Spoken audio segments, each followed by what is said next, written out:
आज का टॉपिक है the process of division. Division जैसे कि आप जानते ही है, मैथमेटिक्स के मेन 4 ऑपरेटर में से ये एक ऑपरेटर है। चारों ऑपरेटर में जो आपका एडिशन हुआ, सब्ट्रैक्शन हुआ, मल्टीप्लिकेशन हुआ और ये डिवीजन हुआ। आमतौर पे ये पाया गया है कि डिवीजन में हमेशा कुछ ना कुछ कंफ्यूजन विद्यार्थियों में देखा गया है, जिसके कारण जब भी वे डिवीजन करते हैं तो कुछ ना कुछ गलतियां हो जाता है। इसका कारण ये हो सकता है कि डिवीजन का जो मेन कॉन्सेप्ट है शायद उनको इसके बारे में पता ना हो और शायद इसकी चर्चा बहुत कम होता हो, जिसके कारण ये कई बार देखा गया है कि डिवीजन में हमेशा कुछ ना कुछ गलतियां कर दिया जाता है। आज मैं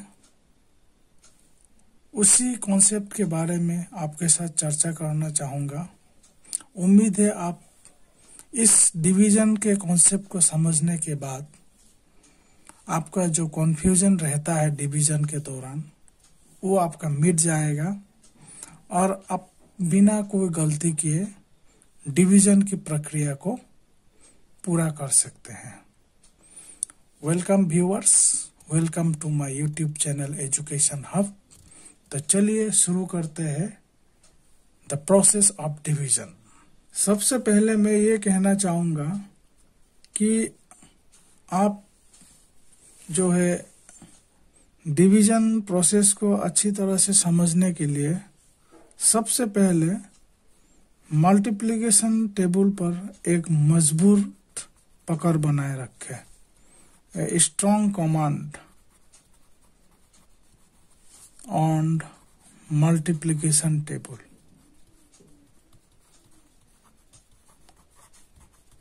आप ये कोशिश कीजिएगा कि मल्टीप्लिकेशन टेबल जो है 1 से लेकर के फ्रॉम 1 to 20 इस पर जो है आप एक मजबूत पकड़ बनाए रखें। जैसे कि अगर मैं पूछता हूं कि 19 into 5 कितना होता है, तो आपको जो है ये अच्छी आदत बनाए रखना है कि तुरंत इसका जवाब मिले। 19 into 5 95। 15 into 8 कितना होता है, इसका तुरंत जवाब मिलना चाहिए 120। 17 into 6 कितना होता है, इसका तुरंत जवाब मिलना चाहिए 102। इस तरह से अगर आप 1 to 20 तक मल्टीप्लिकेशन टेबल में एक स्ट्रॉन्ग कमांड बनाए रखेंगे तो ये आपका पहला सीढ़ी होगा डिवीजन प्रोसेस को समझने के लिए। दूसरा जो है डिवीजन का जो मेन कॉन्सेप्ट है, मेन कॉन्सेप्ट ऑफ डिवीजन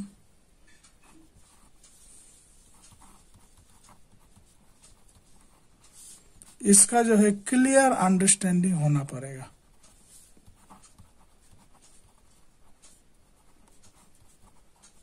अगर आप मेन कॉन्सेप्ट को समझ लेंगे और आपका मल्टीप्लिकेशन टेबल 1 से लेकर 20 तक एक मजबूत पकड़ बनाए रखेंगे तो समझता हूं डिवीजन में जो कंफ्यूजन क्रिएट होता है, जिसके कारण गलतियां होता है, वो कंफ्यूजन हमेशा के लिए दूर हो जाएगा और कोई गलतियां नहीं होगा। जब भी आप डिवीजन करते हैं तो आपके सामने में कुछ इस तरह का पिक्चर पेश होता है, जिसमें इस जगह पर जो संख्या लिखा जाता है इसको कहते हैं डिविडेंड। यहां पर जो संख्या लिखा जाता है इसको कहते हैं डिवीजर। यहां पर जो संख्या लिखा जाता है उसे कहते हैं कोशिएंट,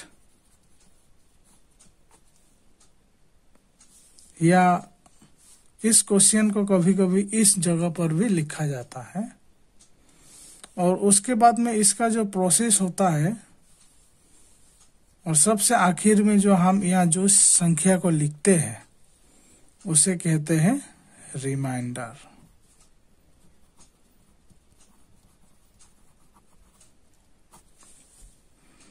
तो डिवीजन का जो है मेन जो पिक्चर है वो इसी तरह का होता है।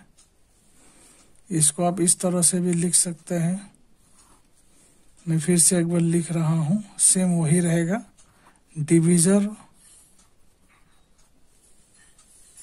डिविडेंड, कोशिएंट,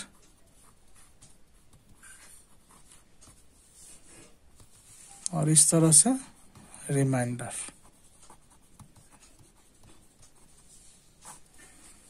आपके सामने में 3 सवाल है जो डिवीजन से रिलेटेड है।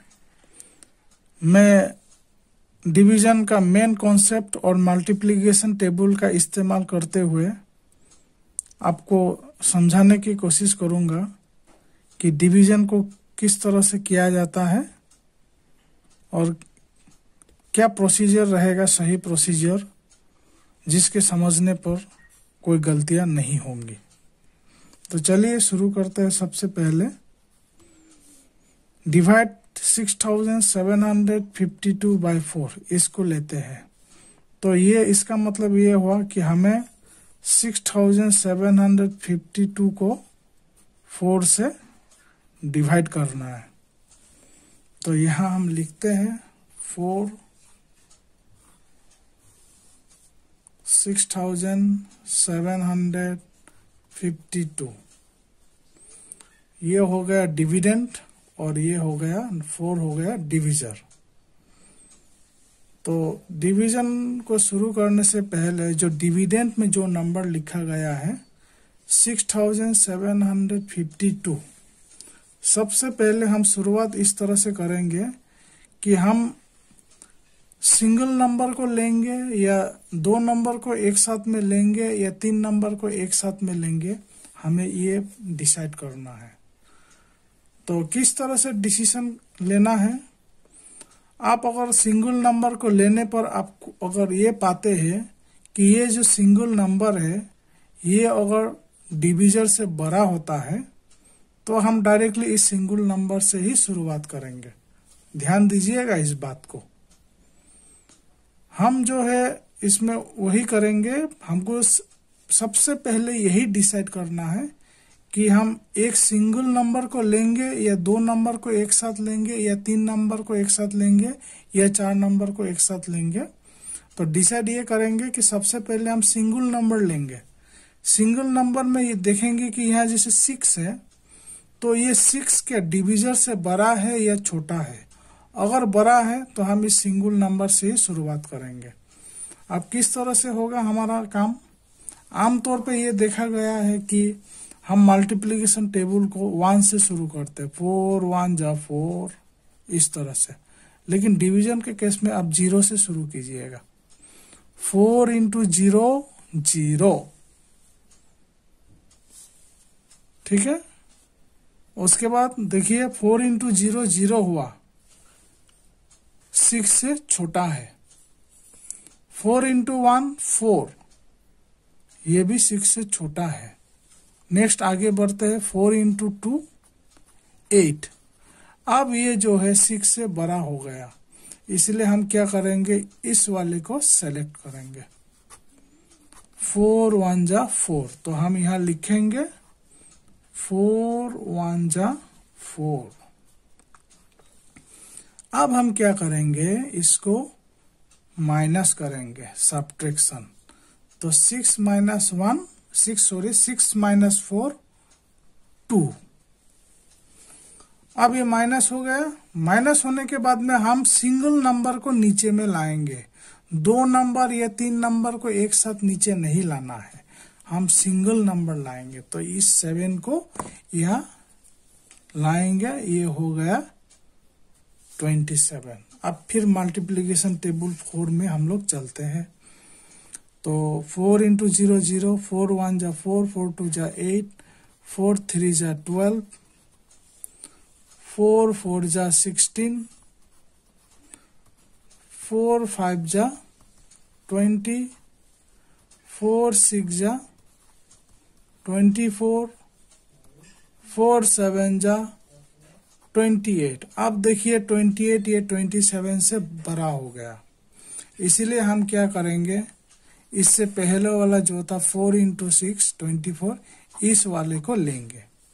तो यहाँ लिखेंगे 4 6 जा 24। फिर अब हम इसको जो है माइनस करेंगे। माइनस करने पर 7 माइनस 4 3 और ये 2 माइनस 2 0, तो 0 हो गया। इसको छोड़ दीजिए, यहाँ 0 लिख भी सकते हैं, कोई इश्यू नहीं है। अब फिर हम इस सिंगल नंबर को नीचे में उतारेंगे। आपको ध्यान देना है, सिंगल सिंगल से ही आगे बढ़ना है। तो यहाँ भी सिंगल नंबर 5 है, 5 को हम यहाँ नीचे लिखते हैं। अब फिर आगे बढ़ते हैं। 4 8 जा 32, 4 9 जा 36। तो देखिए फिर 36 35 से बड़ा हो गया, इसलिए अब हम ये लेंगे 4 इंटू 8 32। तो यहाँ हम 8 लिखेंगे और यहाँ लिखेंगे 32। अब फिर पहले की तरह माइनस करेंगे। 5 माइनस 2 3, 3 माइनस 3 0। अब चलिए फिर इस सिंगल नंबर 2 को नीचे उतारते हैं। नीचे उतारने पर यह हो जाएगा 32। तो यहाँ क्लियर कट लिखा हुआ है 4 इंटू 8 32। 4 9 जा 36 तो हम लिख ही नहीं सकते क्योंकि ये बड़ा हो जाएगा। तो 4 8 जा 32, 4 8 जा 32 यहाँ लिखा गया है। तो इस तरह से अगर आप हम माइनस करेंगे तो ये हो गया 0। तो यही है डिवीजन का एक्चुअल प्रोसेस। अच्छा, मैंने ये आपको रफ वर्क करके दिखाया है, आपको इस तरह से यहाँ लिखना नहीं है। मैंने बस आपको समझाने के लिए कि किस तरह से एक्चुअली हम किस प्रोसेस से बढ़ेंगे कि हमारा डिवीजन में कोई गलती ना हो। और इसको भी आपको नहीं बनाना है, बस आप अपने माइंड में सेट कीजिए कि मुझे सिंगल सिंगल नंबर को उतारना है। मैंने बस समझने के लिए आपको यहाँ दिखाया है। तो इस तरह से हमने इसको जो है डिवाइड किया है। डिवाइड करने पर हमें क्या प्राप्त हुआ, डिविडेंड तो पहले से हमें पता ही था। Dividend is equal to 6752। Divisor is equal to 4। Quotient is equal to 1688 and remainder is equal to 0। तो मैंने आपको जो है पहला जो सवाल था उसको मैंने इस तरह से सॉल्व करके दिखाया है। चलिए आप दूसरा सवाल को भी देखते हैं। 2418 डिवाइडेड बाय 4। तो हम इसको लिखेंगे इस तरह से 2418 डिवाइडेड बाय 4, यानी कि 4 डिविजर हो गया और 2418 क्वोशिएंट हो गया। तो वही प्रोसेस रहेगा। शुरुआत में आपको ये तय करना है कि हमें सिंगल नंबर सेलेक्ट करना है या डबल करना है या ट्रिपल करना है या चारों एक साथ करना है। तो अगर अब हम सिर्फ 2 को सेलेक्ट करते हैं तो हम पाएंगे कि 2 तो इस डिविजर से छोटा है, हमें बड़ा या बराबर करना है। तो हम 2 नंबर एक साथ अगर लेते हैं तो हम पाएंगे कि 24 जो है ये 4 से बड़ा है। तो हम इस केस को कंसीडर करेंगे। इसमें जो है दोनों नंबर को हम एक साथ ले लेंगे। अब फिर पहले की तरह हम जो मल्टीप्लिकेशन टेबल हमें जो मालूम है, लेकिन 0 से शुरू करना है। 4 into 0 0, 4 into 1 4, 4 into 2 8, 4 into 3 12, 4 into 4 16, 4 into 5 20, 4 into 6 24, 4 into 7 28, ये तो नहीं लिखना है क्योंकि 28 जो है 24 से बड़ा हो जा रहा है। तो हमें जो है 4 इंटू 6 इस वाले को लेना है। 4 इंटू 6 24, माइनस कर देंगे तो माइनस करने पर ये डायरेक्टली 0 आ जा रहा है। आप इसको क्रॉस भी लिख सकते हैं या 0 भी लिख सकते हैं। अब बच गया यहाँ में। फिर अभी मैं वही बात दोहराऊंगा कि आप अगर दोनों नंबर को उतारने जाएंगे तो गलती होगा। मैं बार बार इस बात पे जोर दे रहा हूं कि आपको सिंगल नंबर ही उतारना है, इसलिए हम यहाँ उतारेंगे 1। अब मैंने आपको जो पहले बताया था कि हमें जो मल्टीप्लिकेशन टेबल 0 से नहीं, जिस तरह से मैंने ये 4 इंटू 0 लिखा है, 0 से अगर शुरू नहीं करेंगे तो आपका फिर कंफ्यूजन होगा। ऐसे तो मल्टीप्लिकेशन टेबल हमेशा 4 इंटू 1, 4 इंटू 2, 4 इंटू 3 इस तरह से 1 से शुरुआत होता है। लेकिन डिवीजन का केस में आप जो है 0 को जरूर लीजिएगा, तभी आपका जो है कंफ्यूजन भी दूर होगा और गलती भी नहीं होगा। आप देखिए 4 इंटू 0 0 होता है, 4 इंटू 1 4 हो रहा है, तो ये 4 तो इससे बड़ा हो गया इस 1 से, तो हमें तो ये लेना पड़ेगा। लेकिन आमतौर पर यहाँ क्या कंफ्यूजन होता है कि डायरेक्टली दो नंबर को उतार करके 18 कर देते हैं। ऐसा करना बिल्कुल ही गलत है, ऐसा नहीं करना है। आप सिंगल नंबर उतारिए और मल्टीप्लिकेशन टेबल का जो पैटर्न है आप इस पैटर्न में कीजिएगा। 4 इंटू 0 0, 4 इंटू 1 4, 4 तो बड़ा हो जा रहा है, तो 4 इंटू 0, 4 0 जा 0, इस तरह से। अब हम इसको माइनस करेंगे तो 1 माइनस 0 1 हो गया।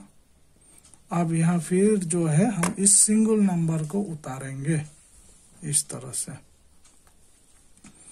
तो इसको यहाँ लिखने पर ये हो जाएगा 18।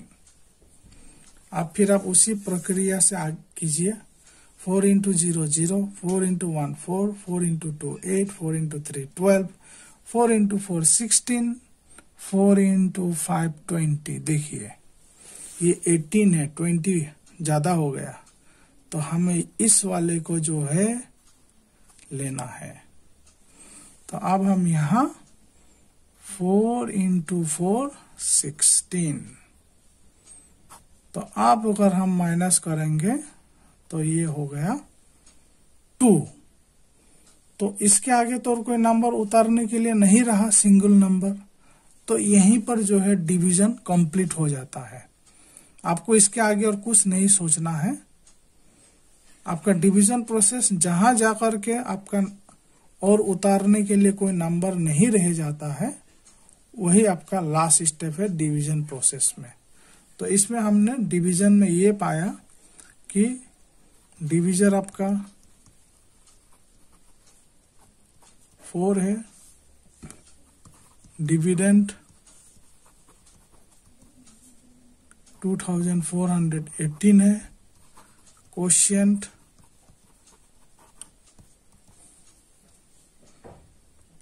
आपका 604 है और रिमाइंडर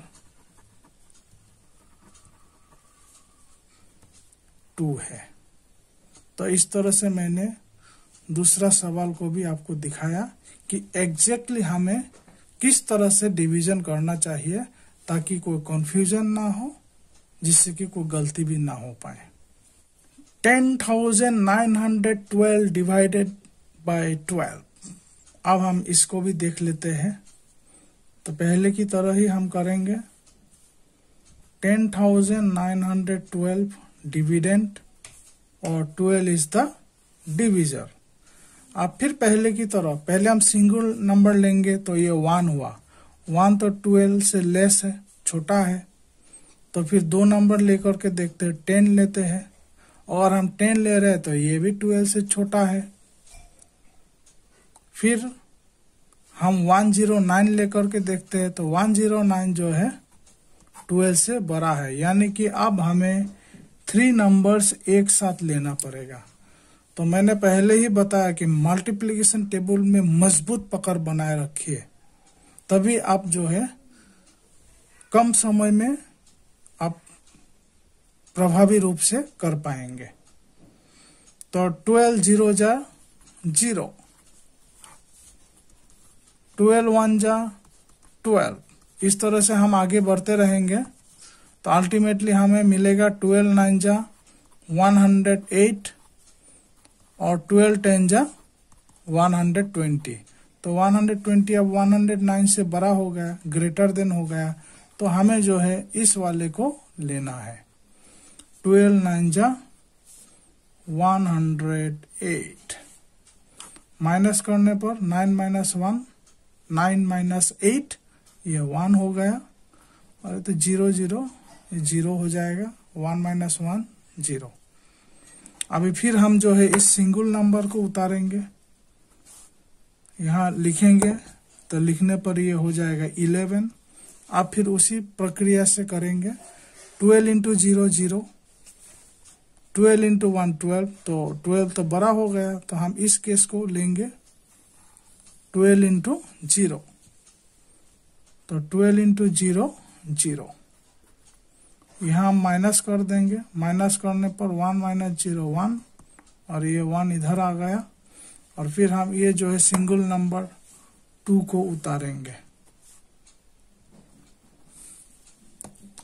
अब फिर पहले की तरह अगर हम मल्टीप्लिकेशन टेबल को इस तरह से याद रखेंगे, तो हमें एक स्टेप पे मिलेगा 12 इंटू 9 108, 12 इंटू 10 120, 120 112 से बड़ा हुआ, इसलिए हम 12 इंटू 9 108 लिखेंगे, और ये माइनस करने पर ये हो गया 4 और ये 0।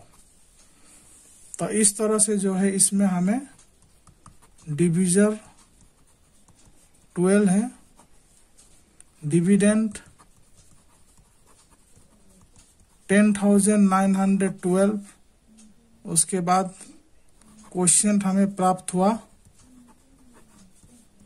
909, और रिमाइंडर प्राप्त हुआ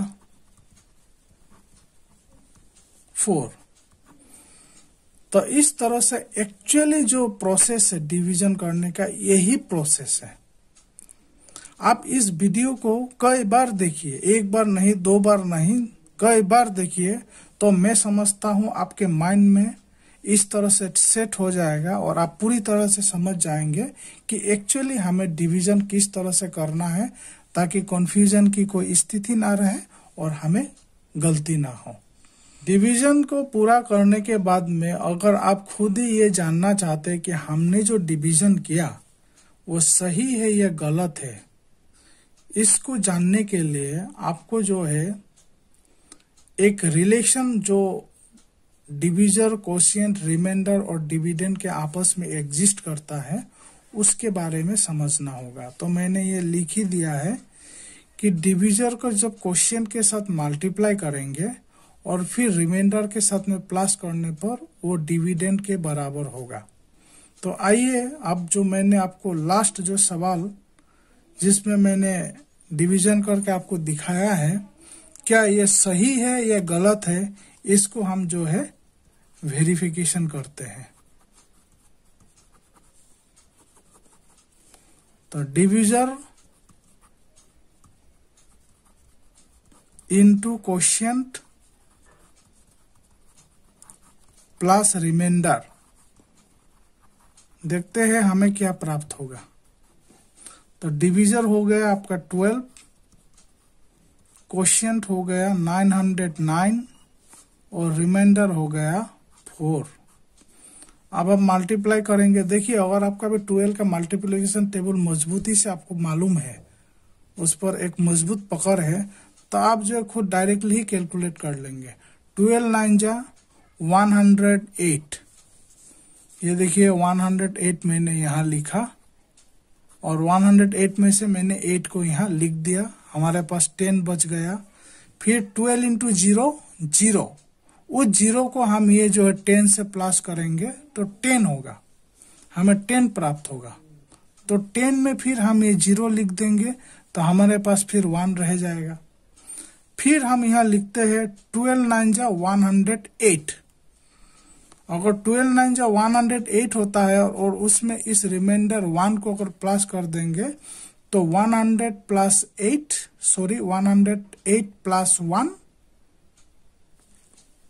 इट इज 109 और ये प्लस हो गया। अब अगर हम इसको प्लस कर देंगे तो 1912। तो ये 1912 क्या हुआ, डिविडेंड हो गया, तो इक्वल टू डिविडेंड। यानी कि हमें डिविजर के साथ में कोशिएंट को मल्टीप्लाई करके फिर अगर रिमाइंडर के साथ प्लस कर दूं तो हमें डिविडेंड के बराबर वैल्यू प्राप्त हुआ। यानी कि हमने जो डिवीजन किया वो बिल्कुल सही है। अगर ये हमें डिविडेंड के बराबर प्राप्त नहीं होता तो इसका मतलब है यहाँ कहीं कुछ गलती हुआ है। तो उम्मीद करता हूं आपको जो है डिवीजन के प्रोसेस, रूल्स ऑफ डिवीजन और मल्टीप्लिकेशन टेबल के बारे में मैंने जो आपको बताया है, जो कॉन्सेप्ट बताया है, आपको समझ में आया होगा। और इस आशा के साथ कि आप आगे में जो भी डिवीजन करेंगे आपको कोई कन्फ्यूजन नहीं रहेंगे, आप उसको सही तरीके से कर पाएंगे। सो वीडियो को देखने के लिए बहुत बहुत धन्यवाद। अगले वीडियो में हम एक नए टॉपिक के साथ मिलते हैं। इसके लिए आपको बस एक छोटा सा काम करना है, वीडियो को सब्सक्राइब कर दीजिए, बेल आइकॉन के नोटिफिकेशन को प्रेस कर दीजिए ताकि आपको जो है नया वीडियो का अपडेट लगातार मिलता रहे। Thanks to all of you.